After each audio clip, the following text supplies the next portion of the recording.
Kajian ilmiah.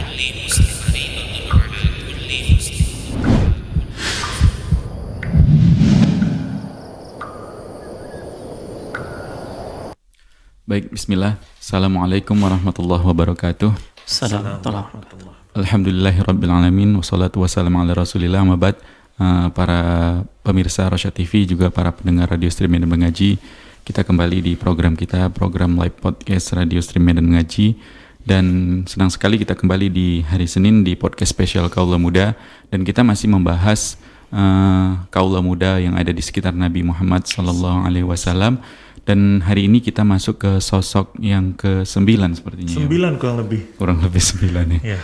Dan di pertemuan terakhir kita udah ngebahas 2 kali pertemuan. Ya. Ada sahabat Abdullah bin Mas'ud. Abdullah bin Mas'ud radhiyallahu anhu, dan hari ini kita akan membahas satu lagi sosok kaula muda yang ada di sekitar Nabi, Abdullah ibnu Abbas radhiyallahu anhuma. Dan alhamdulillah sudah bersama kita guru kita Ustaz Muhammad Permana hafizallah taala, dan yang seperti biasa mendampingi kita di podcast spesial Kaula Muda ada Bang Jiang.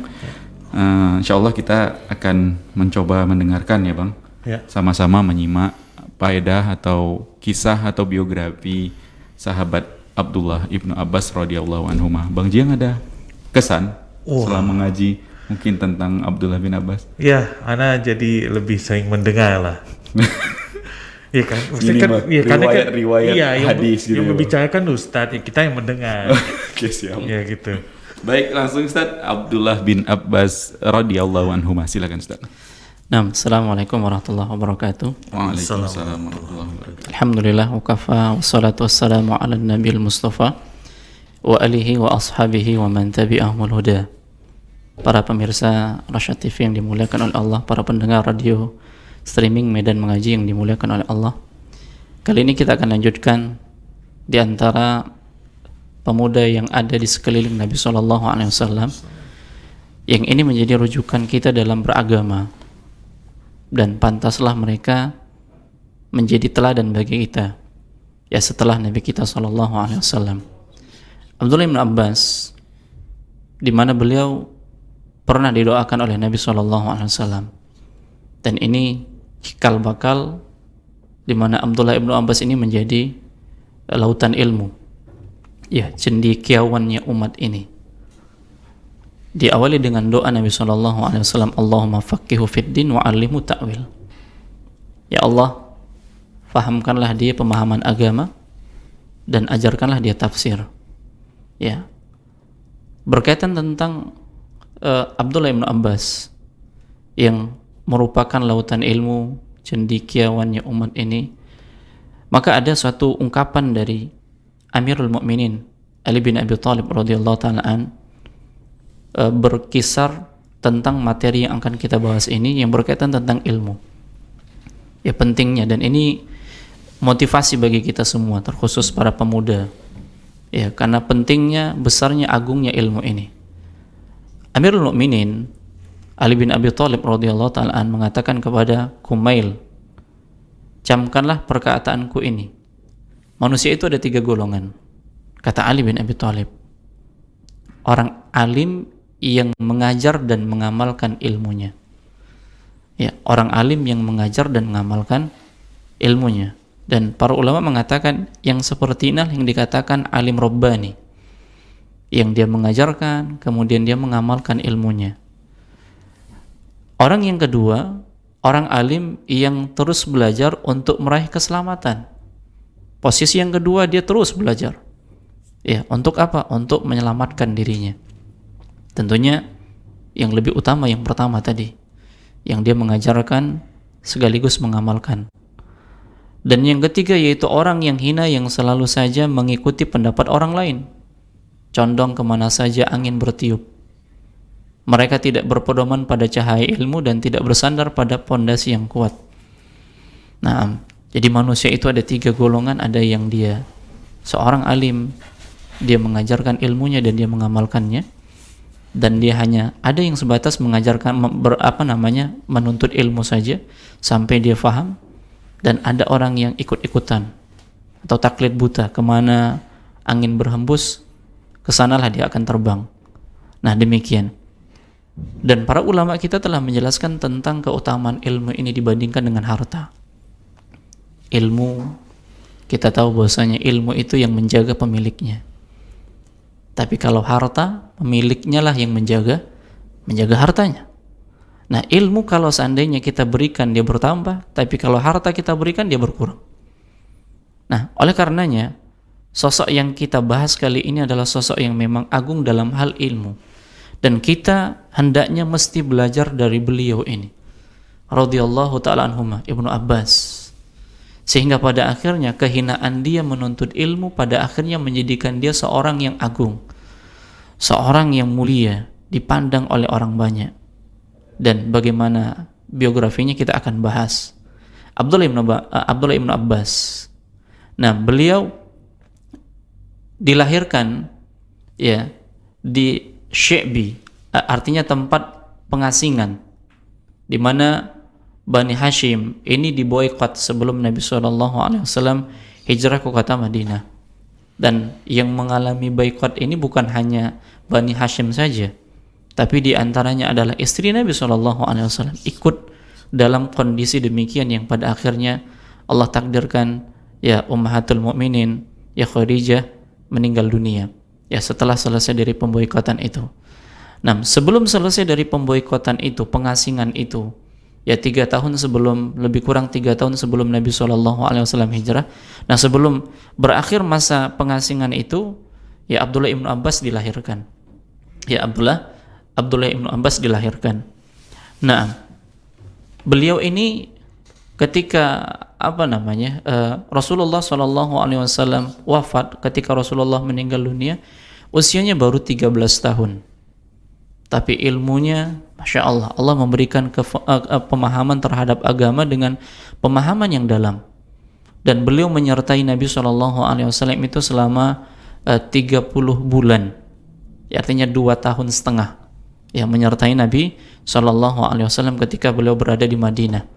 Nah, demikian, karena Ibnu Abbas beserta dengan keluarganya ini baru hijrah setelah penaklukan kota Makkah, mengingat mereka ini termasuk di antara orang-orang yang lemah.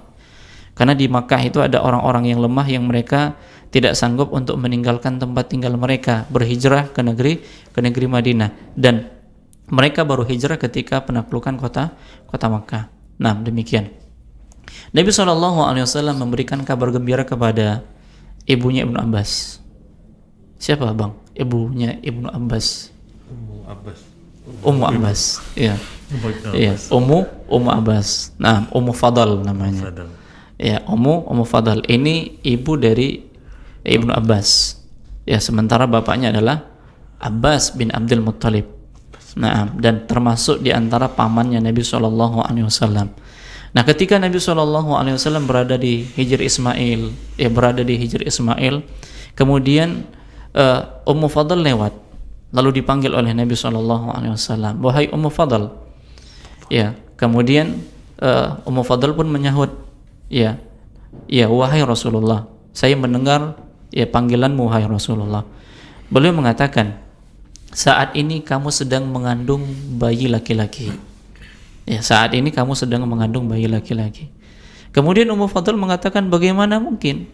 Sedangkan kaum Quraisy itu sepakat untuk tidak membuat kaum wanita melahirkan. Ya, bagaimana mungkin?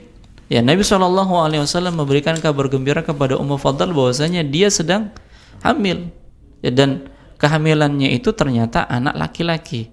Tentunya ini kan wahyu, bukan hanya sebatas feeling Nabi SAW saja. Ya, yang kita tahu ucapan Nabi ini adalah wahyu, apalagi perkara gaib. Ya, apalagi perkara gaib. Jadi salah satu rahasia ilmu Allah Subhanahu wa taala yang mengetahui apa yang ada di dalam rahimnya Allah. Ya. Sehingga kalaulah Nabi SAW ini tahu, ini tentu sesuatu yang memang diberikan pengetahuan dari Allah Subhanahu wa taala. Nah, demikian. Beliau mengatakan, ya, Ummu Fadl mengatakan mustahil, sementara orang-orang Quraisy sudah sepakat. Lalu Nabi mengatakan, kenyataannya memang demikian. Ya, kalau seandainya engkau lahir, bawalah anakmu kepadaku. Ya, kalau seandainya engkau melahirkan, bawalah anakmu kepadaku. Akhirnya benarlah apa yang dikatakan oleh Nabi SAW. Dan memang pada saat itu Ummu Fadl ya tengah hamil, ya kemudian pada saat dia melahirkan, kemudian anaknya itu dibawa kepada Nabi SAW. Dan Nabi pun memberikan nama kepada anak itu adalah Abdullah. Nabi mentahniknya, kemudian bercampurlah antara kurma yang dilumut oleh Nabi SAW dengan ludahnya, kemudian dimasukkan ke dalam mulutnya Abdullah ibn Abbas.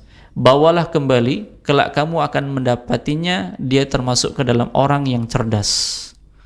Nah, ini berita gembira dari Nabi SAW.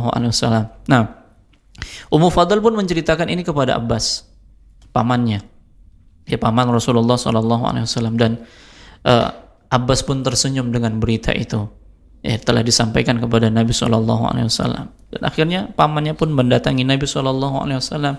Pada saat pamannya datang, Nabi pun berdiri menyambut pamannya, mencium merangkulnya, dan lalu membanggakan pamannya. Barang siapa yang ingin membanggakan, maka banggakanlah pamannya. Ya, Nabi SAW membanggakan pamannya Abbas. Nah, demikian. Nah, ini masa kecil di mana ketika beliau sudah dilahirkan. Ya, masih kecil. Ya, Nabi di Makkah dia masih bayi seperti itu. Nah, kemudian singkat cerita berkaitan tentang Ibnu Abbas ini. Rasulullah SAW sampai pada doa Nabi SAW. Rasulullah SAW bermalam di rumah Maimunah. Maimunah ini istri Nabi SAW, dan Maimunah ini saudarinya Ummu Fadl, artinya bibinya ya Ibnu Abbas, bibinya Ibnu Abbas. Nah, pada saat itu Ibnu Abbas menginap di rumah bibinya, yang di situ ada Rasulullah SAW. Nah, Ibnu Abbas sudah menyiapkan air wudhu untuk Nabi, yang sekiranya Nabi nanti malam bangun, ya sudah ada air yang bisa digunakan oleh Nabi SAW untuk berwudu. Nah, Maimunah mengatakan itu air yang disiapkan oleh Ibnu Abbas. Nah setelah Nabi SAW menggunakan air itu, dan ini bahagian dari kebaikan Nabi nih, bahagian dari kebaikan Nabi SAW, karena Nabi mengajarkan kepada kita, man sona'a ilaikum ma'rufan fakafi'uh. Barang siapa yang memberikan kebaikan kepada kalian, balaslah. Nabi membalas. Bagaimana cara membalasnya? Nabi mendoakan Ibnu Abbas. Dan inilah doa yang masyhur dari Nabi untuk Ibnu Abbas. Pada akhirnya dia menjadi cendekiawan umat ini. Allahumma faqihu fid din wa 'allimhu ta'wil. Ya Allah, fahamkanlah dia agama dan ajarkanlah dia ilmu tafsir. Nah, inilah yang didapatkan dari Ibnu Abbas. Inilah yang didapatkan Ibnu Abbas dari Rasulullah SAW. Doa yang mulia dari Nabi, dan kita tahu bahwasanya doa para nabi ini salah satu yang dikabulkan oleh Allah Subhanahu wa taala. Dan jadilah Ibnu Abbas itu menjadi cendekiawan, tapi itu semuanya dengan perjuangan. Bukan hanya sebatas didoakan Nabi langsung beliau menjadi orang yang cerdas, tidak. Awalnya Nabi SAW sudah menyebutkan sebelum ketika dia dilahirkan, ya dia mengatakan kepada Rasulullah, mengatakan kepada Ummu Fadl, bawalah dia karena suatu saat dia akan menjadi orang yang cerdas. Kemudian didoakan oleh Nabi SAW, dan ada usaha yang dilakukan oleh Ibnu Abbas. Nah, ini sebagai pembuka dari sahabat yang akan kita bicarakan pada kesempatan kali ini. Nah, Allah a'lam. Baik Ustaz, jazakumullah khairan Ustaz atas faedah pembukanya, dan mungkin kita persilakan para pemirsa Rosyad TV, juga para pendengar radio stream Medan Mengaji yang mau bergabung bersama kita di podcast spesial Kaula Muda siang ini, bisa ke line interaktif kita, ada di 0822 88 88 6630, atau bisa mengirimkan pesan WhatsApp, juga bisa komentar di platform media sosial kita yang melakukan live streaming. Dan mungkin di pembukaan ini ada pertanyaan dari kami terlebih dahulu Ustaz. Tadi ada disinggung tentang beberapa poin. Yang pertama tentunya yang paling banyak beririsan dari podcast spesial Kaula Muda kita tentunya ya Bang Jiang. Ada yang namanya lingkungan gitu kan Ustaz. Semua yang sosok kita angkat radhiyallahu anhum ajmain, para sahabat atau kaula muda yang ada di sekitar Nabi Muhammad SAW, tentunya memiliki lingkungan yang persis ya, yang sama gitu. Mereka selalu berada di sekitar Nabi Muhammad SAW, yang jelas memang udah dibimbing wahyu gitu ya Ustaz. Dan kawan-kawannya pun atau circle-nya ya Bang Jiang Iya. bahasanya, orang-orang terdekatnya juga orang-orang yang tentunya orang-orang yang soleh gitu Ustaz ya. Nah di zaman kita Ustaz, kaula muda kita ini kan beragam nih. Kita memang alhamdulillah sudah mendapat hidayah, hijrah, banyak juga kaula muda kita yang hijrah. Tapi kadang kita mau berspekulasi gitu ya Bang Jiang. Kita ngaji, oke lah kita udah hijrah, casing udah oke, udah sama, tampilan udah sama gitu ya Ustaz. Kita menetapkan udah kita taklim 1 hari dalam sepekan gitu Ustaz. Tapi kita masih gabung-gabung nih sama kawan-kawan lama. Dengan niatan mungkin ya Bang Jiang, bisa mewarnai kawan-kawan lama, narik satu persatu. Apakah hal ini bisa dimaklumi atau seperti apa Ustaz? Silakan Ustaz. Nah, ketika Allah Subhanahu wa taala memberikan karunia kepada kita hidayah, ini nikmat yang besar dari Allah Subhanahu wa taala yang patut kita syukuri. Dan tentunya nikmat yang besar ini ya terlalu besar kalau seandainya hanya kita saja yang mendapatkannya. Dan kita butuh orang-orang yang ada di lingkungan kita, terutama teman-teman kita juga bisa mendapatkan hal yang sama. Karena Nabi kita SAW telah mengatakan la yu'minu ahadukum hatta yuhibba li akhihi ma yuhibbu li nafsihi. Tidak beriman, artinya tidak sempurna keimanan salah seorang di antara kalian sampai dia mencintai untuk saudaranya apa-apa yang dia cintai untuk dirinya sendiri. Artinya dia pengen juga menularkan kebaikan ini, hidayah ini untuk teman-temannya. Hanya saja ketika dia berniatan yang seperti ini, niat yang baik, dia sudah hijrah dan dia sudah menempatkan jadwal mungkin sepekan sekali. Nah pertanyaannya adalah, apakah memang kapasitasnya mengajak teman-temannya itu sudah memang mumpuni ya, dengan dia harus bersiap-siap dengan segala tantangan dan boleh jadi syubhat-syubhat yang sudah ada pada dirinya, mungkin dia pernah dengar ya, mungkin dia pernah menyaksikan seperti itu.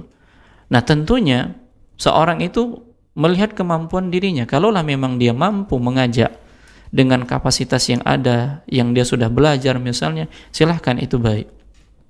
Tapi kalau seandainya belum, maka hendaknya dia mempersiapkan dirinya terlebih dahulu. Karena mengajak ini kan bahagian dari dakwah. Dan dakwah itu tidak akan bisa dibangun kecuali dengan ilmu. Ya, faqidu syai' la yu'ti. Orang yang nggak punya apa-apa, dia nggak akan bisa memberikan apa-apa, kan seperti itu. Nah, oleh karenanya, kalaulah memang dia sudah punya sedikit banyaknya, ya ilmu yang berkaitan tentang apa yang mau dia ajak, maka silahkan. Nah, namun kalau seandainya dia belum siap, maka lebih baik dia menuntut ilmu terlebih dahulu, belajar terlebih dahulu. Nah pertanyaannya, apakah cukup dengan menghadiri kajian ilmu hanya sekali dalam sepekan? Nah sementara dia akan meninggalkan majelis ilmu itu 6 hari. Kalaupun sehari dalam sepekan itu enggak full 24 jam kan seperti itu. Hanya mungkin 1 jam, 1 jam setengah. Belum mengantuknya. Belum tambah ngantuknya kan seperti itu. Nah, belum tambah nanti izin ke kamar mandinya, ya banyak. Nah, apakah sudah mumpuni? Kalau seandainya belum mumpuni, minimal caranya gimana? Dia mengajak, yuk ikut kajian. Kalau dia belum bisa dakwah secara persuasif, dia sampaikan dalil, belum mengerti, minimal apa? Dia punya fasilitas, yuk saya bonceng. Ya, biar kamu tahu apa yang saya rasakan. Kamu tahu apa yang saya pahami, seperti itu. Hanya minimal dengan mengajak saja, dia sudah mendapatkan kebaikan. Ya, dia sudah mendapatkan kebaikan. Karena apa? Kalaulah memang kita tidak siap dan hijrah kita nggak kita isi dengan ilmu, walhasil boleh jadi kita kembali seperti semula. Ya, kita kembali seperti semula. Maka kita melihat kemampuan kita. Bukan salah kalau dia mau mengajak, nggak ada masalah. Tapi kemampuannya ketika mengajak itu harus dia tambah. Ya, harus dia tambah. Dia pengen lingkungannya itu lebih baik. Iya benar. Kalau dia siap. Karena kemungkinannya dia yang mewarnai atau dia malah yang diwarnai. Dan banyak kejadian seperti itu. Bahkan tamatan pesantren bahkan. Ketika lingkungannya seperti itu, dia merasa malu dengan tampilannya. Pada akhirnya dia ikut seperti kawan-kawannya. Ya, dia belum siap. Dia belum siap dengan dunia luar. Ya, belum banyak taunya. Ya, belum banyak taunya. Maka yang seperti ini harus kita siapkan. Ya, kalaupun memang kita harus berinteraksi, ya berinteraksi secukupnya. Jangan berlebihan. Nah, demikian.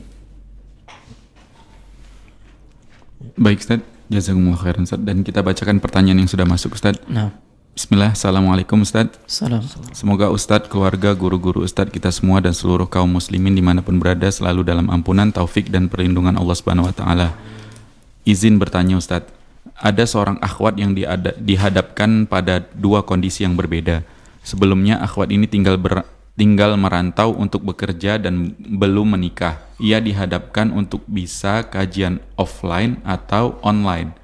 Namun jika ia datang ke masjid untuk kajian offline, ia hanya bisa berangkat sendiri, belum ada mahram atau teman sesama akhwat yang menemani, menggunakan transportasi umum.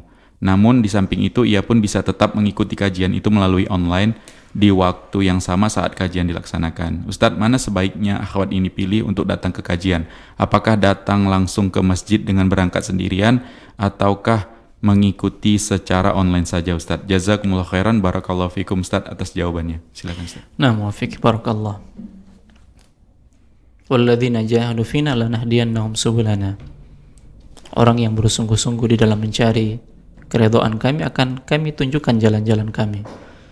Ini perjuangan seorang akhwat yang merantau. Artinya ketika dia di negeri rantauan itu sudah menjadi mukim. Ya, itu sudah menjadi mukim. Nah, ketika dia mukim di tempat itu dan kajiannya juga bukan kajian yang jaraknya safar, tidak masalah dia berangkat sendiri asal aman. Ya, asal aman. Karena fadilah-fadilah berkaitan tentang menuntut ilmu itu ya keluar. Ya, di mana Nabi SAW mengatakan man salaka tariqan yaltamisu fihi ilman sahalallahu lahu bihi tariqan ilal jannah. Barang siapa yang berjalan dalam rangka menuntut ilmu, maka Allah akan mudahkan jalan menuju surga. Artinya berjalan keluar. Man kharaja li talibil ilmi ya fahuwa syahid hatta yarji. Barang siapa yang keluar dalam menuntut ilmu, maka dia dikatakan syahid sampai dia pulang, sampai dia kembali. Jadi keluarnya itu, perjalanannya itu, keluarnya dia ke masjid, apakah di pagi hari? Ya di pagi hari yang tujuannya untuk mempelajari ilmu, maka ini pahalanya seperti pahala melaksanakan ibadah haji. Tidaklah seseorang keluar dari rumahnya yang tidak lain tujuannya kecuali mempelajari atau mengajarkan ilmu, ya maka pahalanya seperti pahala haji yang sempurna, kan seperti itu. Nah, kalaulah memang ada kemudahan baginya untuk hadir di dalam majelis, iya, untuk sementara dia hanya sendiri dengan kondisi seperti itu, maka di waktu dia hadir di dalam majelis, dia berinteraksi dengan teman-teman yang lain. Ya, cari teman-teman. Ya, berinteraksi, membuka diri, lihat bagaimana dia bisa melihat adab-adab dari teman-teman yang ada. Ya, para akhwat yang lain seperti itu, kemudian mulai menjalin komunikasi, ya berbagi nomor HP seperti itu, lanjut komunikasinya. Nah, ini bisa menjadi apa? Peluang dia untuk datang bareng ke kajian. Nah, datang bareng ke kajian.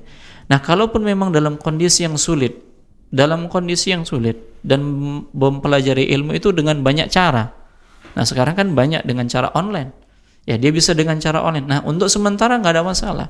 Tapi adalah waktu beberapa, dalam sepekan itu berapa kali dia hadir dalam majelis, 1 atau 2 kali, yang keutamaannya itu lebih besar daripada dia online. Ya, keutamaan menghadiri majelis ilmu itu lebih besar daripada dengan kondisi online. Walaupun dengan keterbatasan, walaupun dengan kondisi yang belum aman sekarang ini, ya, maka berusahalah dia untuk bisa datang hadir di majelis ilmu.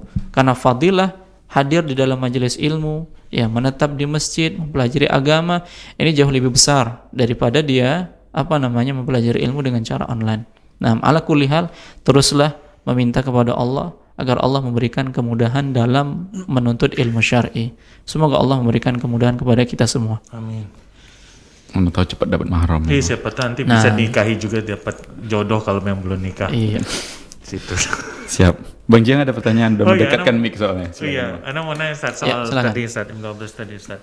Kan kalau yang Ana lihat tadi kan Ustaz, dari perjalanannya sudah Rasulullah SAW sudah dapat wahyu ketika Ummu Fadl hamil, mengatakan sedang hamil, kemudian juga didoakan oleh Rasulullah. Berarti kan ini salah satu support pendukungnya adalah memang doa Rasulullah memang makbul tadi karena doa seorang Nabi Ustaz. Nah, kalau kita aplikasikan ke zaman sekarang Ustaz, untuk anak-anak muda, siapa yang mau mendoakan gitu Ustaz agar bisa menjadi orang yang paham agama, jadi bisa dalam tafsir gitu Ustaz. Dan apalagi dengan situasi yang saat ini mungkin fitnah di mana-mana segala macam. Kekuatan doa seperti apa yang bisa mengimbangi kekuatan doa Rasulullah tadi Ustaz? Mungkin Ustaz bisa memberikan penjelasan. Mana tahu kaula muda kita ada yang lagi hamil nih. Iya. Bukan maksudnya tadi nih siapa tahu nanti ke depannya gitu Ustaz. Siap. Nah, siapa tahu ke depannya. Nah, berkaitan tentang doa, kita tahu bahwasanya doa Nabi ini kan dikabulkan. Ya. Bukan berarti ketika kita yang berdoa nggak dikabulkan. Nah, ini kembali kepada hadis Nabi SAW, dan ini hadis qudsi. Ana inda dhanni abdi bi. Aku sesuai dengan persangkaan hambaku kepadaku. Falyadhunna bima syaa. Maka hendaklah dia berprasangka kepadaku dengan apa yang dikehendaki. Kalau dia berprasangka baik ketika dia berdoa kepada Allah dan doanya dikabulkan oleh Allah, pasti Allah akan kabulkan. Udu'ullaha wa antum muqinuna bil ijabah, kata Nabi SAW. Berdoalah kalian kepada Allah dan yakinlah bahwasanya Allah mengabulkan doa kalian. Keyakinan menghadirkan di dalam hati kita bahwasanya Allah mengabulkan doa kita. Kalau kita saja sudah nggak yakin doa kita dikabulkan, ya kita saja nggak yakin, udahlah coba-cobalah doa. Kalau udah katanya coba-cobalah doa, ini ada sesuatu yang dia sangka kepada Allah, ini boleh coba-coba. Nggak bisa, harus yakin. Ya, dia harus yakin doanya dikabulkan oleh Allah Subhanahu wa taala. Itu yang pertama, keyakinan. Kemudian yang kedua adalah ketika dia berdoa, hendaknya dia beradab dalam berdoa kepada Allah. Bagaimana adab yang diajarkan. Nah, jadi berdoa itu sendiri kan butuh ilmu. Dan untuk mendapatkan ilmu kan butuh belajar. Ya, butuh belajar. Sehingga satu dengan yang lain ini satu kesatuan yang nggak bisa dipisahkan. Mungkin selama ini ketika kita berdoa, doa kita nggak dikabulkan oleh Allah. Apa sebabnya? Boleh jadi ilmu berkaitan tentang doa kita kurang faham. Maka kita bertanya kepada yang ahli. Ya, kita bertanya kepada yang ahli. Jadi adab itu bagaimana? Kemudian menempatkan waktu. Kapan waktu-waktu itu yang dikabulkan oleh Allah Subhanahu wa taala? Nah, ibarat anak panah. Ya, doa itu ibarat anak panah, kata Al-Imam Asy-Syafi'i. Yang dilancarkan, yang suatu saat anak panah itu akan tepat sasaran. Tapi menempuh atau menuju tepat sasaran itu punya waktu. Kapan dia tepatnya itu punya waktu. Begitu juga dengan doa. Ketika seorang dia berdoa, ya terus dia berdoa kepada Allah, mungkin suatu saat entah yang keempat kali, yang kelima kali, barulah doa itu tepat sasaran. Artinya waktu itulah yang dikabulkan oleh Allah Subhanahu wa taala. Nah, kalau Allah sudah kabulkan doanya, maka Allah akan perjalankan dia sampai pada akhirnya dia memahami ilmu. Dengan cara apa? Dengan cara keluarnya dia dari rumah, belajar, itu bahagian dari pengkabulan doa oleh Allah Subhanahu wa taala. Ya, jangan anggap kan saya sudah berdoa, kalau saya yakin doa saya dikabulkan, ilmu itu akan datang dengan sendirinya. Ilmu itu akan datang dengan sendirinya kepada saya. Ilmu apa?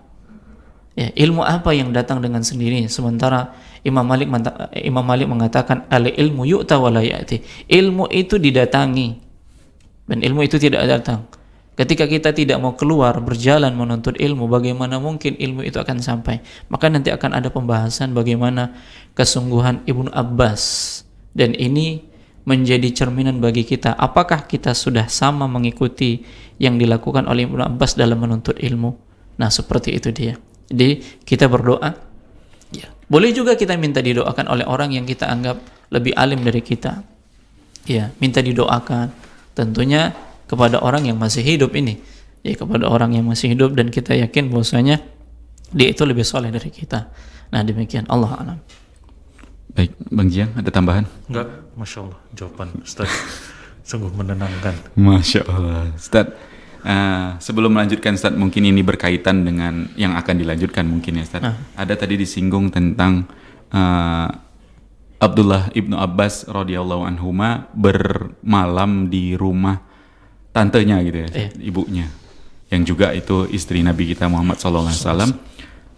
Ini Anda pernah dengar ada fenomena di tengah kita lah Ustaz, ketika mau menyapih anak gitu Ustaz, lepas dari ASI orang tuanya, dari ibunya, itu dipisahkan tidurnya dari ibunya. Apakah Ibnu Abbas dalam rangka itu Ustaz bermalam di rumah ibunya atau dalam rangka menuntut ilmu tadi Ustaz? Karena ada Nabi di situ. Silakan Ustaz. Ya, tentunya dan bagaimana tentang menyapih tadi Ustaz? Hukumnya di dalam Islam. Nah, tentunya ini sudah sesudah hijrah.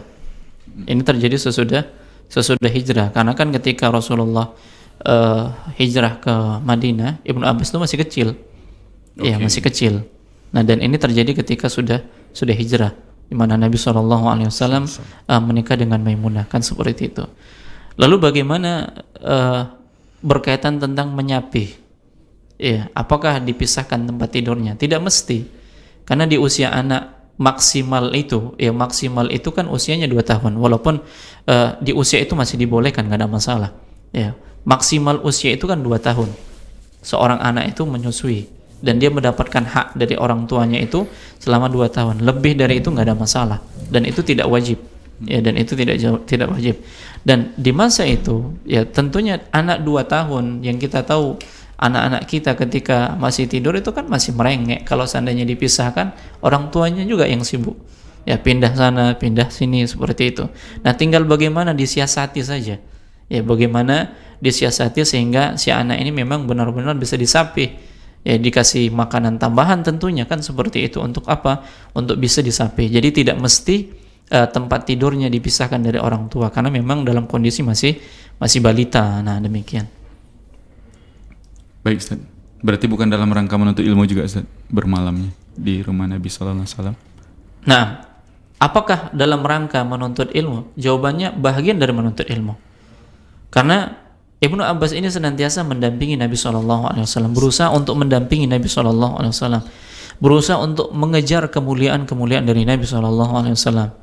Ya, mendapatkan ilmu dari Nabi SAW. Karena kita lihat waktunya begitu terbatas. Kebersamaan Ibnu Abbas dengan Nabi ketika hijrah itu begitu terbatas. Ya, 30 bulan. Ya, 2 tahun setengah. Ya, bersama dengan Nabi SAW. Tapi beliau sudah mendapatkan banyak ilmu dari Nabi SAW. Nah, baik Ustaz, jazakumullah khairan Ustaz. Dan boleh kita bacakan pertanyaan Ustaz? Silakan. Assalamualaikum Ustaz. Assalamualaikum. Aku hamba Allah di Kalimantan Timur, mohon maaf izin bertanya, kitab Barzanji dilarang dibaca, alasannya apa Ustadz? Maklum aku orangnya nggak tahu apa-apa, makasih atas jawabannya. Silakan Ustadz. Allah alam, yang pertama saya belum pernah baca secara sempurna berkaitan tentang kitab seperti ini, tapi ya guru-guru kita melarangnya. Karena ini masuk dalam bab-bab yang memang ada permasalahan-permasalahan tauhid. Ya, ada permasalahan-permasalahan tauhidnya. Nah, boleh ditanyakan kepada ustadz yang lain yang mungkin pernah membahas kitab ini. Nah, Allah a'lam. Baik Ustadz, kita lanjutkan baca pertanyaannya Ustadz. Nah. Assalamualaikum Ustadz. Terkadang ini dari Instagram kita Ustadz, yang bertanya akun Instagramnya Nuriyati Syam. Assalamualaikum Ustadz. Terkadang kita sudah tahu hukum suatu perbuatan, tapi ada hal-hal yang belum mampu menjalaninya, hanya bisa banyak beristighfar. Bagaimana dengan yang demikian ini Ustadz? Syukran Ustadz. Nah, kita banyak tahu, tapi kita belum bisa melakukannya, disebabkan kelemahan kita untuk mengamalkannya, kan seperti itu. Prinsipnya, Nabi SAW mengajarkan kepada kita, ya, ma nahaitukum anhu fajtanibuhu. Apa-apa yang aku larang, maka tinggalkanlah. Artinya secara mutlak ini ditinggalkan. Ilmu yang berkaitan tentang larangan yang sudah sampai kepada kita, ini secara mutlak untuk ditinggalkan. Ya, wa ma amartukum bihi fa'tu minhu mastata'tum. Dan apa-apa yang aku perintahkan, maka laksanakanlah sesuai dengan kemampuan. Nah, berkaitan dengan ketaatan, maka kerjakan sesuai dengan kemampuan. Fattaqullaha mastata'tum. Bertakwalah kalian kepada Allah sesuai dengan kemampuan kalian. Dari dua hal ini, larangan ditinggalkan secara mutlak dan perintah ini dikerjakan sesuai dengan kemampuan. Nah, ilmu yang sampai kepada kita ini dalam bab apa ini? Ilmu yang sampai kepada kita dalam bab apa? Kalau ternyata ilmu yang sampai kepada kita dalam bab larangan ini mutlak ditinggalkan, dan ini lebih mudah. Kenapa? Yang namanya larangan cukup kita diam saja sudah selesai. Makanya para ulama mengatakan mana yang lebih utama ini, meninggalkan kemaksiatan atau melakukan ketaatan? Mana Bang Jiang? Oke. Gimana? Tadi Anda sudah ditanya soal Umum Fadl. Mungkin Husnul lebih tepat nih, biar gantian. Karena ini ranahnya ulama, biarkan kita dengarkan Ustaz aja. menukilkan. Masya Allah, iya. Ya, mana yang lebih utama, meninggalkan kemaksiatan atau melakukan ketaatan? Ya, sabar yang lebih mana yang lebih utama ini? Sabar kan ada 3 nih. Ya, sabar dalam ketaatan, sabar dalam meninggalkan kemaksiatan, sabar dalam menghadapi takdir Allah yang pedih, kan seperti itu. Nah, mana yang lebih utama? Sabar ketika kita meninggalkan kemaksiatan atau sabar ketika kita melakukan ketaatan? Nah, tentunya yang lebih utama adalah sabar ketika kita melakukan ketaatan. Ya. Kenapa? Karena prinsip meninggalkan cukup kita diam saja sudah selesai. Tapi kalau ketaatan ini ada aksinya, ada perbuatannya. Sama seperti mana lebih capek, diam atau ngomong? Tentunya ngomong lebih capek. Ya, diam tidak ada aksi yang dikeluarkan. Nah, seperti itu dia. Nah, berkaitan tentang ilmu kita ini, berkaitan tentang ilmu yang dapat. Apa ilmu yang dapat? Kalau ternyata ilmu yang dapat berkaitan tentang larangan, ini mutlak ditinggalkan. Ini prinsipnya. Tapi kalau ilmu kita berkaitan tentang perintah, maka lakukan sesuai dengan kemampuan kita. Kita belum mampu melakukan secara total, maka perlahan-lahan melakukannya. Dan itu sesuai dengan ketakwaan kita kepada Allah Subhanahu wa taala. Yaitu sesuai dengan ketakwaan kita kepada Allah Subhanahu wa taala. Maka dari 2 keadaan ini, ilmu mana yang sudah kita dapatkan? Kalau ilmu yang sudah kita dapatkan berkaitan tentang larangan, maka ditinggalkan mutlak. Tapi kalau ini perintah, ketaatan, maka laksanakan sesuai dengan kemampuan, dan seseorang itu tidak tercela ya berkaitan tentang kemampuannya, karena Allah sendiri yang telah mengatakan la yukallifullahu nafsan illa wus'aha. Hanya saja ketika sudah sampai kepada seorang ilmu, dia wajib mengamalkan walaupun hanya sekali. Ya, walaupun hanya sekali. Ya, karena sudah sampai kepadanya ilmu. Mengingat di antara pertanyaan yang akan ditanya oleh Allah kepada seorang hamba apa? Tentang ilmunya. Ya, apakah sudah diamalkan? Nah, kita berusahalah mengamalkan ilmu yang sudah kita dapatkan. Meskipun ketika mengamalkannya ini banyak saja yang tidak senang, banyak saja yang tidak suka. Mungkin ada sesuatu yang menyebabkan diri kita terhinakan, tersudutkan, dan itu konsekuensi dari keimanan. Nah, Allah a'lam. Baik Ustaz, mohon maaf Ustaz, sebelum dilanjutkan tentang perjalanan menuntut ilmunya Abdullah ibnu Abbas radhiyallahu anhuma, ada pertanyaan lagi Ustaz dari Instagram, dari IG-nya Noval Renjiro. Assalamualaikum Ustaz, bagaimana mengatasi pikiran buruk yang datang tak henti-hentinya sehingga berimbas kepada kesehatan fisik? Afwan, di luar dari tema, silakan Ustaz. Bagaimana menghilangkan pikiran buruk yang datang tak henti-hentinya? Nah, biasanya pikiran buruk ini datang ketika kita menyendiri nih. Ya, ketika kita sendiri, kemudian gak ada teman bicara, maka solusi yang tepat hadir majelis ilmu. Hadiri majelis ilmu. Karena ketika kita menghadiri majelis ilmu, kita fokus pada apa yang disampaikan oleh pemateri ustadz kita, maka pikiran kita yang tadinya cemas dan lain sebagainya ini akan hilang. Ini yang pertama. Ya, kita butuh lingkungan yang bisa mendukung ada perubahan pada diri kita. Kemudian yang kedua, sibukkan diri dengan baca Al-Quran. Ya, karena Allah Subhanahu wa taala sendiri yang telah mengatakan wa nunazzilu minal Qur'ani ma huwa syifaa'u wa rahmah. Dan tidaklah kami menurunkan Al-Quran itu kecuali apa? Tidaklah kami menurunkan Al-Quran kecuali padanya ada syifa, ada penawar, ya, ada obat dan rahmat bagi orang-orang yang beriman. Nah, ini semuanya Allah cantumkan ya agar kita kembali kepada Al-Quran.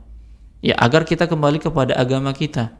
Setelah kita dapatkan majelis, ya mungkin kita akan kembali ke rumah ini. Kalau kita sendiri akan timbul lagi pemikiran-pemikiran yang menggelisahkan kita. Ambil Al-Quran, berwudu. Ya. Kemudian apa lagi? Allah mengatakan wasta'inu bis-sabri was-shalah.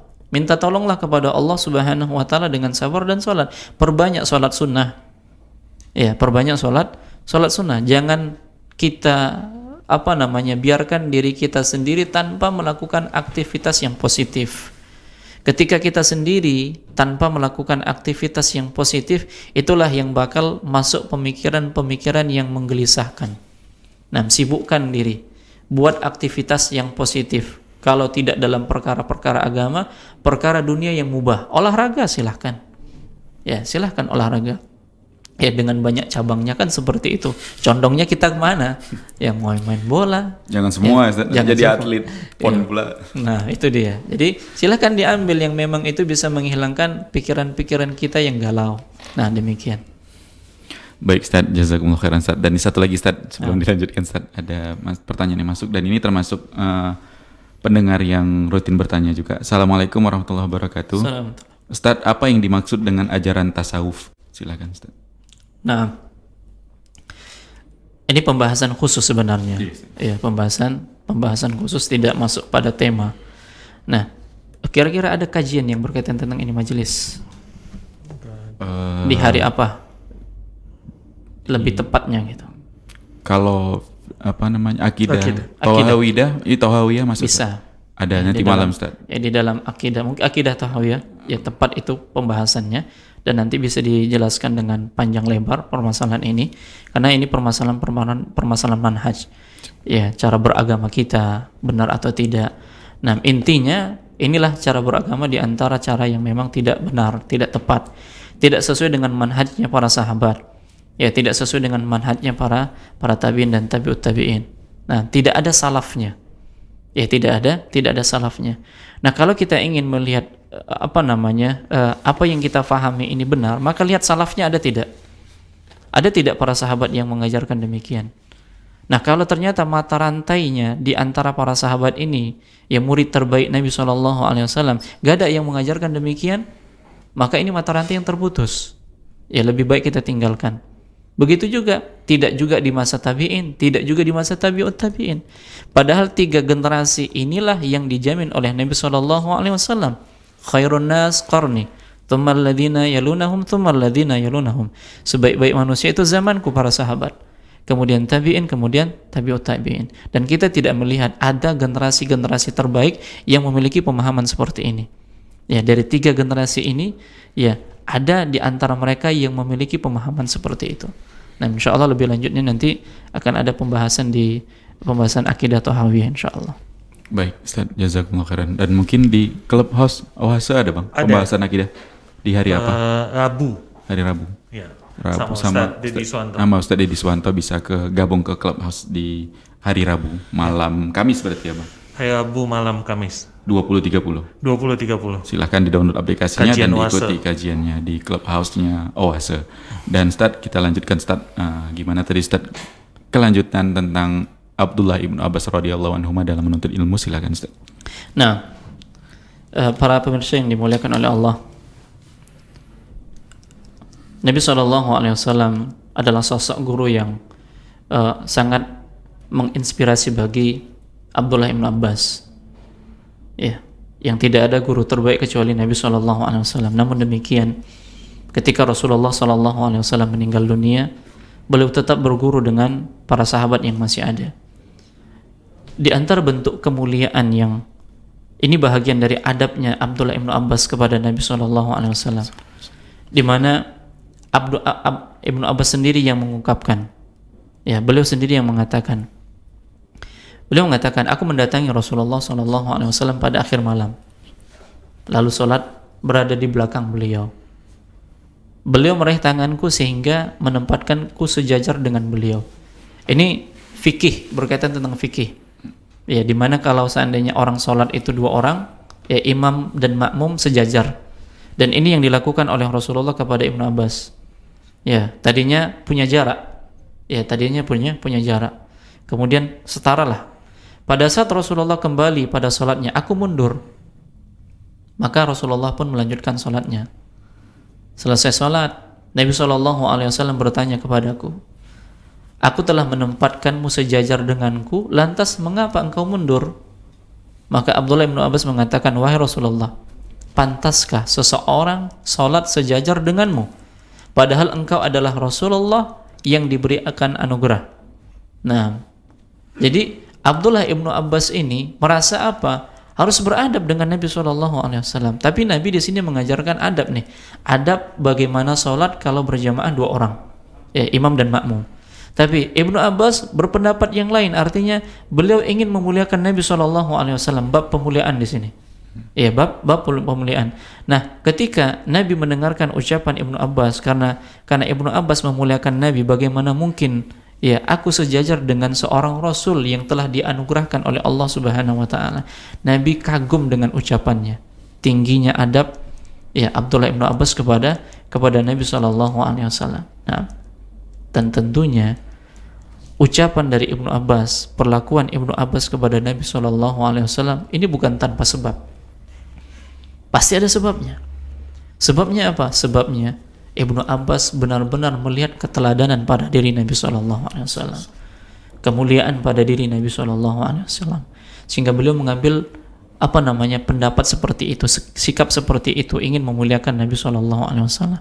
Ini salah satu bentuk adab yang dilakukan oleh Ibnu Abbas kepada Nabi kita SAW.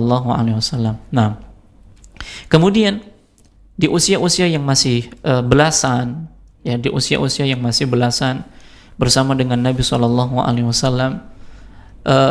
banyak wasiat yang disampaikan oleh Nabi SAW kepada Ibnu Abbas. Yang kalau wasiat ini disampaikan kepada anak yang usianya ya sama seperti Ibnu Abbas pada saat itu, mungkin 10 atau 11 tahun, ya 10 atau 11 tahun, ini mungkin belum sanggup mencernanya.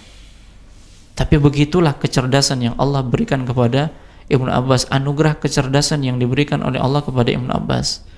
Nasihat yang panjang, dan ini sumbernya dari Ibnu Abbas ya radhiyallahu taala anhu. Nah, mungkin kita bisa bacakan apa nasihat dari Nabi SAW, dan ini mungkin bisa menjadi pembahasan bagi kita. Nah, Ibnu Abbas mengatakan, pada suatu hari aku berada di belakang Rasulullah SAW.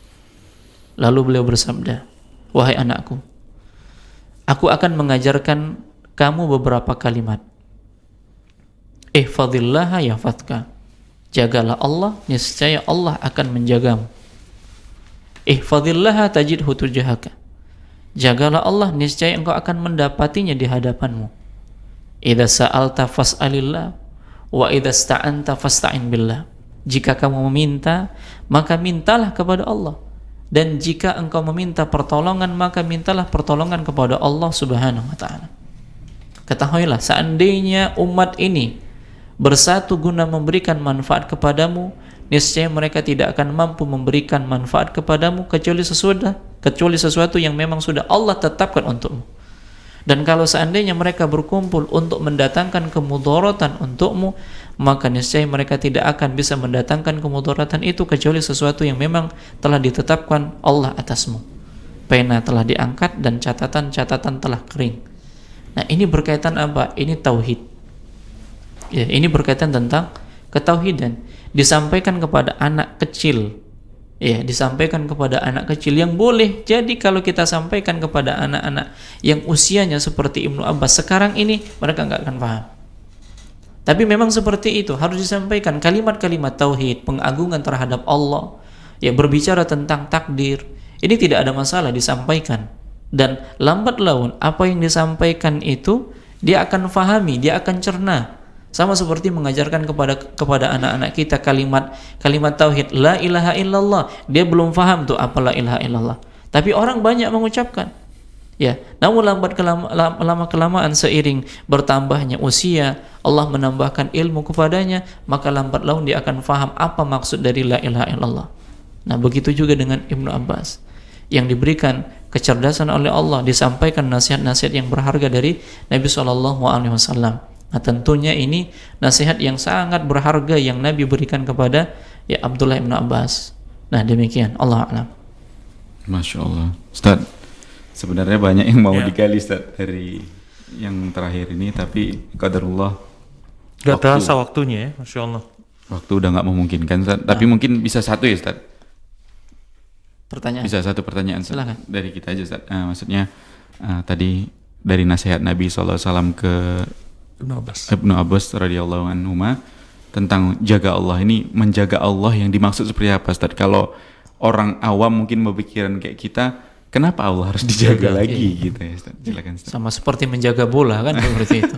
Ya gambaran kan seperti itu. Iya, Ustaz. Ya bahkan bukan anak kecil saja. Iya. Bahkan bukan anak kecil saja. Terkadang kita berpikir gimana jaga Allah.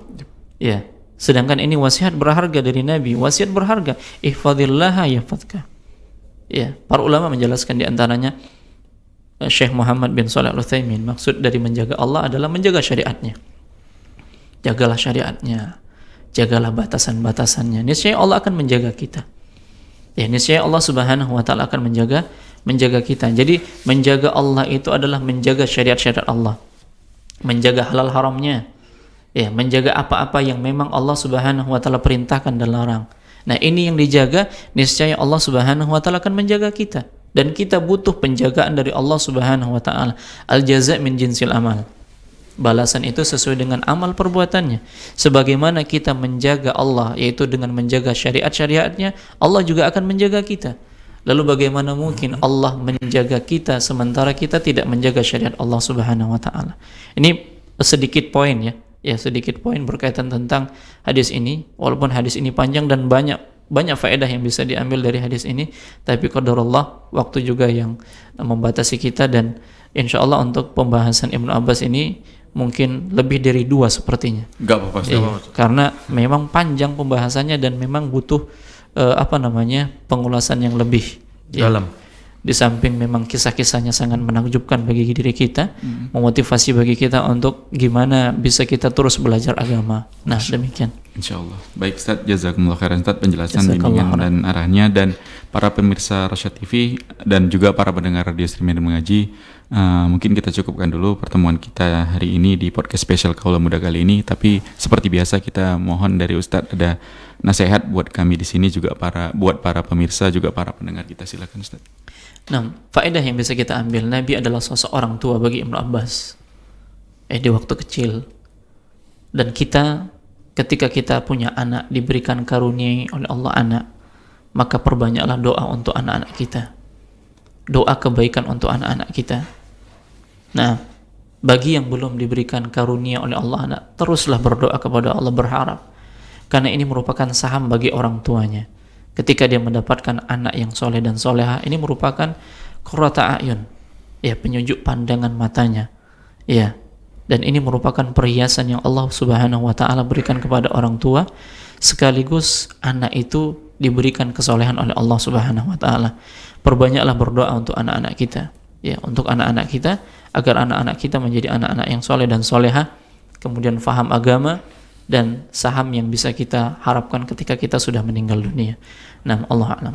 Baik Ustaz, jazakumullah khairan Ustaz, dan para pemirsa Rasyad TV, juga para pendengar radio streaming mengaji, mungkin kita cukupkan dulu pertemuan kita kali ini. Insyaallah kita akan ketemu lagi di pertemuan selanjutnya, masih di podcast spesial Kaula Muda, juga masih akan membahas faedah-faedah atau mengikuti kisah atau biografinya Abdullah ibnu Abbas radhiyallahu anhu. Kami ucapkan jazakumullah khairan juga kepada Bang Jiang, juga pada para pemirsa Rasyad TV, juga para pendengar radio streaming mengaji yang udah terus mengikuti program kita ini. Mudah-mudahan apa yang kita sajikan selama ini bermanfaat tentunya untuk kami pribadi, juga untuk Anda dimanapun Anda berada. Baik, mewakili kru yang bertugas kami pamit. Kita tutup dengan doa kafaratul majelis. Subhanakallahumma wa bihamdika asyhadu an la ilaha illa anta astaghfiruka wa atubu ilaik. Assalamualaikum warahmatullahi wabarakatuh. Waalaikumsalam.